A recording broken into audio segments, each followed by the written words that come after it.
इस वीडियो में हमारे पास एक क्वेश्चन है जो कि क्या कहता है, explain how memory management in C works, also enlist few applications of dynamic memory allocation.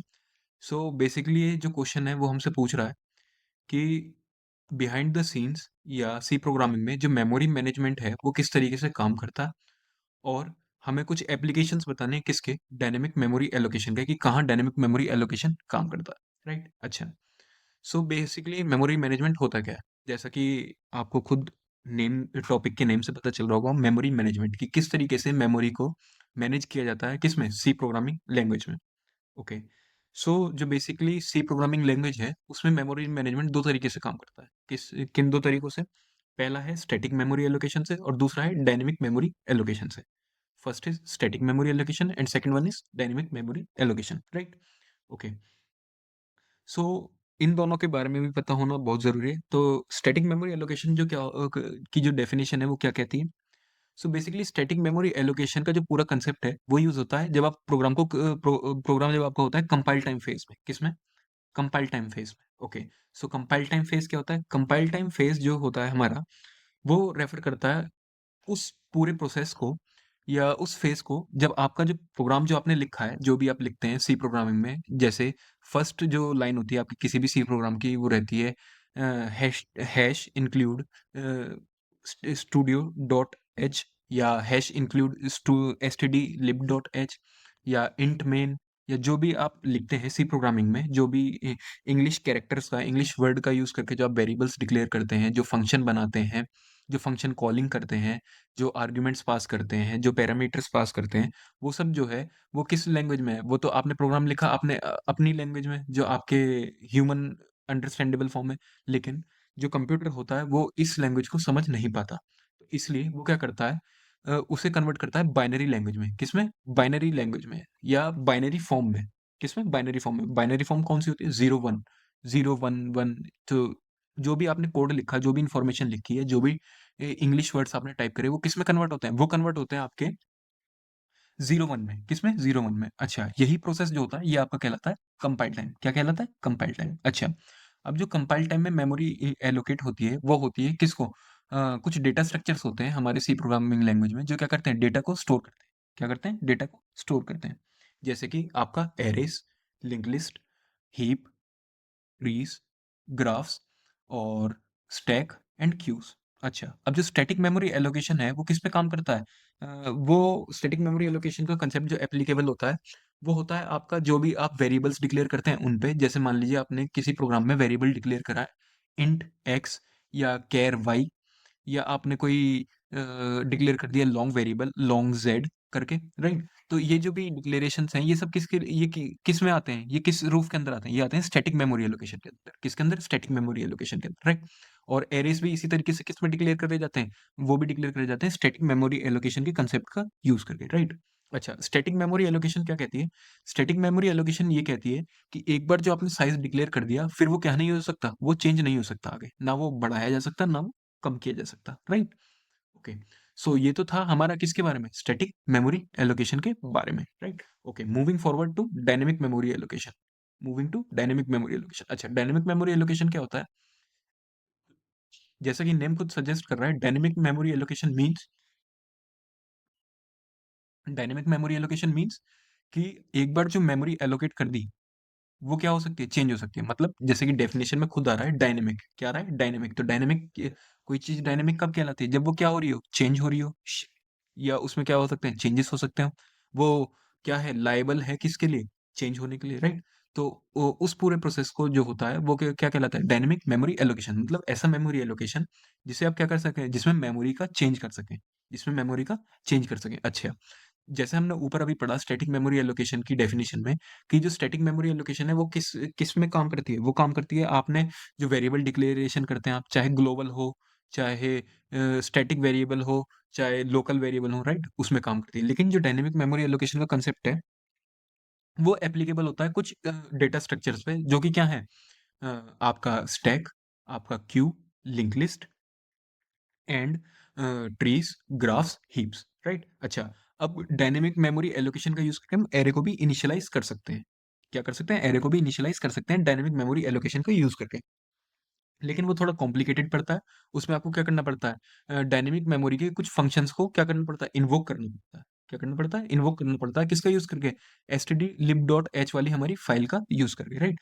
लेकिन अगर आप स्टैटिक में करें तो स्टैटिक में सीधा क्या करना है आपको, डेटा टाइप डिक्लेयर करना है, एरे डिक्लेयर करना है और एरे का साइज़ डिक्लेयर करना है। तो वो ज़्यादा ईज़ी पड़ता है और ज़्यादा अंडरस्टैंडेबल होता है for new coders, right? Okay. So dynamic memory allocation जो अचीव होती है वो कुछ फंक्शंस का यूज करके अचीव की जाती है। किसका यूज करके? कुछ फंक्शंस का यूज करके अचीव की जाती है। अच्छा, वो फंक्शंस क्या है? पहला है हमारा मेलोक। क्या है? मेलोक। अच्छा, मेलोक क्या करता है? ये एलोकेट कर देता है क्या, एक मेमोरी ब्लॉक को। और वो मेमोरी ब्लॉक जो होगा वो एक पर्टिकुलर साइज का होगा। और वो क्या करेगा, ये मेलोक क्या करता है, एक पॉइंटर रिटर्न करता है। क्या रिटर्न करता है? पॉइंटर। जो कि क्या करेगा, एड्रेस स्टोर करके रखेगा, जो मेमोरी ब्लॉक आपको सी कंपाइलर ने प्रोवाइड किया है उसका, राइट? अच्छा, second function is Kellogg. The second function is Kellogg. अच्छा, कैलॉग फंक्शन भी क्या करता है, ये क्या करता है, मेमोरी एलोकेट कर देता है किसको? एरे को। किसको? एरे को। अच्छा, लेकिन कैलॉग में हमें क्या करना पड़ता है, जैसे मेलोक में हमें साइज देना पड़ता है कि क्या साइज है पर हर एक एलिमेंट का जो आप क्या करवाना चाह रहे हैं, स्टोर करवाना चाह रहे हैं, और कितने नंबर ऑफ एलिमेंट्स हैं। सिमिलरली कैलॉग में भी वही होता है, हमें क्या करना पड़ता है, नंबर ऑफ एलिमेंट्स स्पेसिफाई करने होते हैं कि उस एरे में कितने नंबर ऑफ एलिमेंट्स होंगे और हर एक एलिमेंट का क्या साइज होगा। ओके। अच्छा, डेफिनेशन में क्या है, and initialise all bytes to zero. अच्छा, तो ये क्या करता है, इनिशियलाइज कर देता है सारे बाइट्स को किस पे? जीरो पे। इनिशियली जो बाइट्स होंगी वो क्या होंगी? Zero, right? Okay. So moving forward, हमारा जो थर्ड फंक्शन है वो क्या है? रीअलोक। क्या है? रीअलोक। अच्छा, रीअलोक क्या करता है, ये रिसाइज कर देता है हमारे मेमोरी ब्लॉक को। क्या कर देता है? रिसाइज कर देता है मेमोरी ब्लॉक को। और ये भी क्या करेगा, एक पॉइंटर का यूज करेगा, जो कि किसको पॉइंट कर रहा होगा? मेमोरी ब्लॉक को।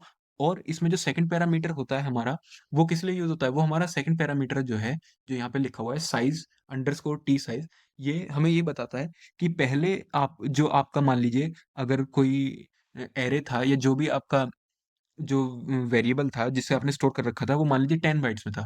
तो अब आपको न्यू साइज़ उसका क्या करना पड़ेगा? स्पेसिफ़ाई करना पड़ेगा कि अब मान लीजिए वो 10 बाइट्स में था, अब मेरे को उसे किस में करना है? 12 बाइट्स में करना है, मेरे को बढ़ाना है 2 बाइट्स, या क्या करना है? मेरे को कम करना है, मान लीजिए मेरे को 5 बाइट्स करना है, तो मेरे को क्या कर दिया मैंने? 5 बाइट्स कम कर दिया। तो वो भी हमें क्या करना पड़ता है? स्पेसिफ़ाई करना पड़ता है किसमें? रीअलोक फंक्शन में, right? Okay. And last function is हमारा फ्री। तो फ्री बेसिकली किस लिए यूज़ होता है? फ्री फंक्शन हमारा बेसिकली जो हमने ऊपर मेलॉक, कैलॉग और रीअलोक का यूज करके जो हमने इतनी मेमोरी जो एलोकेट की गई, जो इतने सारे पॉइंटर्स यूज किए गए जो पॉइंट कर रहे हैं मेमोरी एड्रेस को, उनसे क्या करवाने में यूज होता है? ये फ्री करवाने में यूज होता है। क्या करने में? फ्री करवाने में यूज होता है, राइट? ओके। अच्छा, अब डायनेमिक मेमोरी एलोकेशन किस लिए भी यूज होती है? ओके, वो देख लेते हैं। Memory leaks. ओके। सो ये एक फंक्शन है बेसिकली किसका, डायनेमिक मेमोरी एलोकेशन का, या हम कह सकते हैं एक तरीके से कॉन्सिक्वेंस है किसका, डायनेमिक मेमोरी एलोकेशन का, जो कि क्या है, मेमोरी लीक। क्या है? Memory leak. अच्छा, मेमोरी लीक क्या होता है कि आपने अगर क्या नहीं करवाया, जो आपने मेलॉक, कैलॉग और रीएलॉक का यूज़ जो आपने डायनामिक मेमोरी एलोकेशन के लिए यूज़ किया था इन फंक्शंस का, अगर आपने एंड में फ्री फ्री फंक्शन यूज़ नहीं किया, तो वो जो मेमोरी थी वो असाइन्ड रहेगी हमेशा। क्या रहेगी? असाइन्ड रहेगी। जो कि किस में रिज़ल्ट कर सकती है? मेमोरी लीक्स में। किस में? मेमोरी लीक्स में। तो उससे क्या होगा बेसिकली, जो आपका मेमोरी यूसेज था वो क्या होगा? बढ़ जाएगा। क्या होगा? प्रोग्राम का मेमोरी यूसेज क्या होगा? बढ़ जाएगा। तो इसलिए एक अच्छी प्रोग्रामिंग प्रैक्टिस क्या कहती है कि जब भी मेलॉक, कैलॉग या रीएलॉक का यूज़ करते हैं, तो एंड में हमेशा रिटर्न करवाने से पहले, 0 रिटर्न करवाने से पहले क्या किया जाए? हमेशा फ्री फंक्शन का भी यूज़ किया जाए मेमोरी को फ्री कराने के लिए, राइट? ओके। हमारा फोर्थ फंक्शन, जो हमारा फोर्थ स्पेशलिटी है डायनेमिक एलोकेशन की, वो क्या कहती है? Fragmentation. Over time, as memory is allocated and freed, the heap can become fragmented, leading to inefficient use of memory and potential allocation failures. Okay. So basically ये point क्या बताता है हमारा? ये पॉइंट ये बताता है कि जब आप टाइम टू टाइम क्या करेंगे, इन डायनेमिक मेमोरी एलोकेशन के फंक्शंस का यूज़ करेंगे, जैसे मेलॉक, कैलॉग और फ्री का, तो आपको क्या होगा? वही आप मेमोरी क्या कर रहे हैं, बार-बार क्रिएट कर रहे हैं, उसे क्या कर रहे हैं, फिर ब्रेक कर रहे हैं स्मॉलर पार्ट्स में, फिर क्या कर रहे हैं, मान लीजिए आपको फिर से कुछ कोई एलिमेंट स्टोर कराना पड़ा, तो आपने फिर एलिमेंट स्टोर करा दिया, कोई एलिमेंट क्या करना पड़ा, रिमूव करना पड़ा। तो आप बार-बार क्या कर रहे हैं, जो हीप है, जहाँ पे क्या हो रही है, जहाँ पे आपका जो डेटा है वो स्टोर हो रहा है मेमोरी के अंदर, वो क्या होगा, ब्रेक होगा। कभी मान लीजिए आपने पहले 5 वेरिएबल्स स्टोर करे थे, अब आपने क्या कर दिए, 6 कर दिए, तो वो हीप क्या होगी, उसमें थोड़ा क्या किया जाएगा, उसे ब्रेक किया जाएगा, थोड़ा स्पेस बनाया जाएगा, राइट? अब आपने क्या करा, मान लीजिए कोई एलिमेंट डिलीट कर दिया बाद में, तो उसके लिए क्या होगा, फिर वो जो स्पेस होगा वो क्या हो जाएगा, वैकेंट हो जाएगा। तो क्या हो रहा है, स्पेस बेकार भी जा रहा है और आप क्या कर रहे हैं, बार-बार उसमें चेंजेस भी कर रहे हैं। तो उससे किस पे असर पड़ता है? हीप पे असर पड़ता है और उससे क्या होगा, आगे चल के आपकी परफॉर्मेंस पे क्या होगा, इफ़ेक्ट पड़ेगा, राइट? ओके। अब जो 5th मेन जो प्रॉपर्टी है डायनामिक मेमोरी एलोकेशन की, वो क्या है? Pointer management. पॉइंटर मैनेजमेंट कैसे? कि ऊपर जो हमने अभी देखा था कैलॉग, मैलॉग और री-एलॉक में और फ्री में भी, कि हम क्या कर रहे थे, बार-बार जो मेमोरी एलोकेट हो रही थी उसे क्या करने के लिए, पॉइंट करने के लिए हम किसका यूज़ कर रहे थे? हम यूज़ कर रहे थे हमारे पॉइंटर वेरिएबल का, एक किसी भी पॉइंटर वेरिएबल का। तो अगर इन्हें ढंग से मैनेज नहीं किया गया, इन्हें ढंग से मैनेज नहीं किया गया, तो ये किसमें है, करते हैं, किसमें रिज़ल्ट करता है? ये रिज़ल्ट करता है आपके अनएम्बिगियस कोड में। किसमें? अनएम्बिगियस कोड में। अगर इन्हें ढंग से इनिशियलाइज़ ना किया जाए, बाद में फ्री ना किया जाए और ढंग से इनके बाद को क्या ना किया जाए, लोकलाइज़ ना किया जाए या ढंग से डिक्लेयर ना किया जाए, तो ये आगे किसमें प्रॉब्लम करते हैं? आपके कोड मैनेजमेंट में। किसमें? कोड मैनेजमेंट में, राइट? ओके। सो ये सब तो थी प्रॉपर्टीज़ किसके बारे में? डायनामिक मेमोरी एलोकेशन के बारे में। अब हम पढ़ेंगे एप्लीकेशंस की, कहाँ-कहाँ पे डायनामिक मेमोरी एलोकेशन जो है वो अपने एप्लीकेशंस फाइंड करती है, राइट? अच्छा, तो पहला तो है हमारा डेटा स्ट्रक्चर्स। तो डेटा स्ट्रक्चर्स बेसिकली क्या होते हैं? जो आपके डेटा को स्टोर करते हैं। अब जो डेटा है वो अलग-अलग फॉर्म में स्टोर हो सकता है, राइट? जैसे आपका एरे में कैसे स्टोर होता है? कॉन्टिन्यूअसली, लीनियरली, मतलब एक ही लाइन में, राइट? ऐसे ही किसमें, जो अलग-अलग डेटा स्ट्रक्चर हैं, सब में क्या होगा? अलग-अलग तरीके से स्टोर होगा। जैसे ग्राफ्स में किस फॉर्म में स्टोर होता है? ग्राफ में स्टोर होता है नोड्स की फॉर्म में, राइट? अच्छा, हैश टेबल्स में किसमें? जैसे कि नेम खुद बता रहा है, टेबल्स की फॉर्म में। लिंक लिस्ट में किस तरीके से? लिंक लिस्ट में स्टोर होता है आपका नोड्स की फॉर्म में। और हर एक नोड क्या कर रहा होता है? पॉइंट कर रहा होता है दूसरे नोड्स को, right? Okay. Second is variable, creating variable sized arrays. अच्छा, वेरिएबल साइज्ड एरेज मतलब जैसे हमने ऊपर डिस्कस करा था कि डायनेमिक मेमोरी एलोकेशन का यूज करके हम क्या भी कर सकते हैं, एक वेरिएबल साइज्ड एरे डिक्लेयर कर सकते हैं। वेरिएबल साइज्ड एरे मतलब ऐसा एरे जिसका आप क्या कर सकते हैं, साइज रन टाइम पे, जब आपका प्रोग्राम चल रहा है, जब आप उसके, वो किस में है, फंक्शनिंग में है, उस टाइम आप क्या कर सकते हैं, उसका स्पेस स्पेसिफाई कर सकते हैं। वैसे तो जनरली एरे में जब भी हम क्या करते हैं, एरे बनाते हैं, तो हमें स्पेस उसका अपनी तरफ से स्पेसिफाई करके चलना पड़ता है ना। अब मान लीजिए हमें नहीं पता कि एरे में कितने एलिमेंट स्टोर करने हैं या प्रोग्रामर को कितने की नीड है, और हमने प्रोग्राम बना दिया कि वो 5 ही एलिमेंट स्टोर कर सकता है, तो वो कैसा कोड होगा? इनएफिशिएंट कोड होगा, राइट? तो इसलिए डायनामिक मेमोरी एलोकेशन का कहाँ भी यूज़ होता है?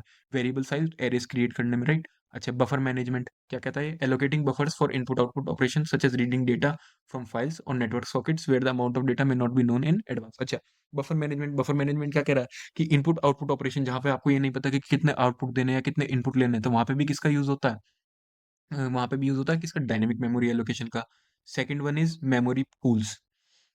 अच्छा, ये क्या कहता है कि जहाँ पे भी क्या होगा, एफिशिएंट एलोकेशन और डी-एलोकेशन करना होगा मेमोरी का, किसके लिए? ऑब्जेक्ट्स के लिए, या हमें क्या करने होंगे, साइज़ रिड्यूस करना होगा, फ्रेगमेंटेशन करना होगा और क्या करनी होगी, अपनी परफॉर्मेंस इंप्रूव करनी होगी, तो वहाँ पे भी किसका यूज़ होगा? डायनामिक मेमोरी एलोकेशन का। क्यों? क्योंकि हम क्या कर सकते हैं, डायनामिक मेमोरी एलोकेशन का यूज़ करके जल्दी-जल्दी क्या कर सकते हैं, मेमोरी एलोकेट कर सकते हैं, रीसाइज़ कर सकते हैं अपने अकॉर्डिंग, और अपने अकॉर्डिंग क्या भी कर सकते हैं, बढ़ा सकते हैं और कम कर सकते हैं, राइट? अच्छा, गेम डेवलपमेंट में, अच्छा, जैसे गेम डेवलपमेंट में कैसे, गेम के टेक्सचर्स को मेंटेन करने के लिए, साउंड्स को मेंटेन करने के लिए, जो एसेट्स हैं, जो भी उसके जो फाइल्स हैं, जो भी प्रोग्रामिंग कोड है, उसको एफिशिएंटली क्या करने के लिए, एफिशिएंटली स्टोर करने के लिए, जिससे वो क्या ना करे, गेम की परफॉर्मेंस पे क्या ना करे, असर ना करे, right? Okay. Simulation and modelling. अच्छा, ये क्या कहता है? ये पॉइंट ये बताता है कि जो भी, जहाँ पे भी हमें ये लगता है कि नंबर ऑफ एंटिटीज चेंज हो सकती है, जहाँ पे नंबर ऑफ एंटिटीज चेंज हो सकती है, तो वहाँ पे भी हम किसका यूज़ कर सकते हैं? डायनामिक मेमोरी एलोकेशन का। ऑब्वियस है कि जहाँ पे भी क्या हो, आपको पता हो कि मेमोरी क्या हो सकती है, ज़्यादा लग सकती है या चेंज हो सकता है, या मेमोरी क्या हो सकती है, वेरिएबल हो सकती है टाइम टू टाइम।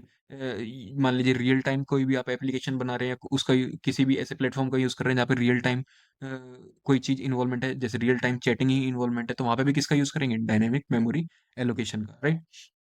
अच्छा, डायनामिक कॉन्फ़िगरेशन का ये क्या कहता है कि अ, ऐसे एप्लीकेशंस बनाना जहाँ पे क्या हो, मेमोरी यूसेज किस पे बेस्ड हो, यूज़र के इनपुट पे और उसके कॉन्फ़िगरेशन पे, राइट? मान लीजिए नंबर ऑफ इनपुट्स ज़्यादा हैं या नंबर ऑफ इनपुट्स कम है, तो मेमोरी भी क्या होनी चाहिए, उसी के अकॉर्डिंग क्या की जानी चाहिए, एलोकेट की जानी चाहिए। अगर ज़्यादा यूज़ नहीं हो रही, तो क्या होनी चाहिए, मेमोरी फिर कम यूटिलाइज़ होनी चाहिए, राइट? ओके। सो इस वीडियो में हमने देखा कि किस तरीके से dynamic memory allocation C programming में अपना एक की रोल प्ले करता है। सो आई होप आपको इस वीडियो से क्लियर हुआ होगा कि behind the scenes C programming किस तरीके से डायनेमिक मेमोरी एलोकेशन का यूज करती है डेली बेसिस पे। Thank you.